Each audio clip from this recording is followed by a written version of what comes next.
Number 4. Kit has a 3-foot roll of wrapping paper. The models are shaded to show the fraction of the wrapping paper she used. So right away, I can see that there are 3 pictures. So I can only assume that the 3 pictures mean the 3 rolls of wrapping paper.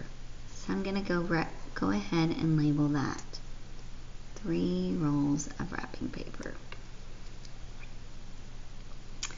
And it says that the shaded part shows the fractions, the fractions of the wrapping paper she used. So she used quite a bit of it.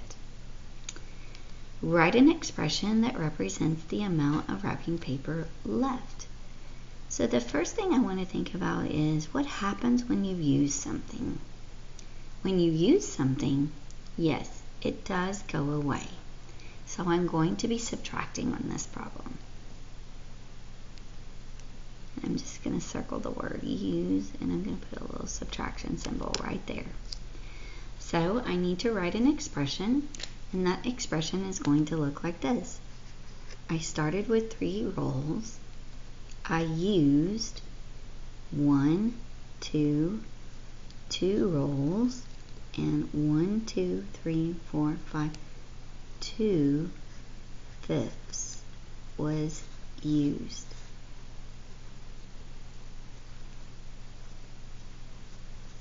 So that's the amount that I'm going to subtract. So by using the picture, I can clearly see that I have 1, 2, 3, 3/5 left over. Well, that was very easy because using the picture gave me my answer very quickly, and I didn't have to find any common denominators. But we won't always have pictures to use, and if we don't have pictures, then one thing we can do is draw our own, or we can simply write an expression and solve it mathematically to find the answer. So I'm going to set it up again. 3 minus 2 and 2/5 equals. So this is a lot like money. I like to think of this as maybe being an example could be $3.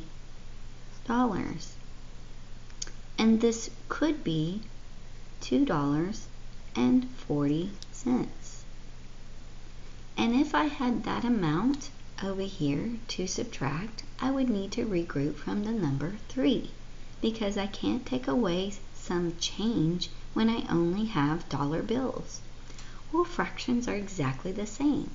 You can't take away some fractions when you have no fractions to take away.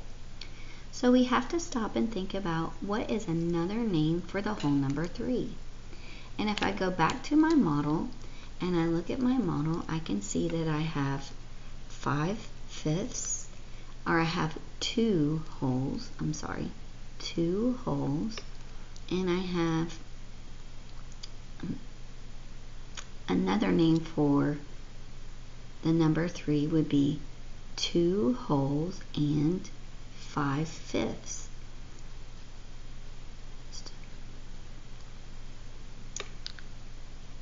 And if I write another name for 3 using whole numbers and fraction pieces, then I'm able to easily take away those fraction pieces from the fraction pieces that I just wrote.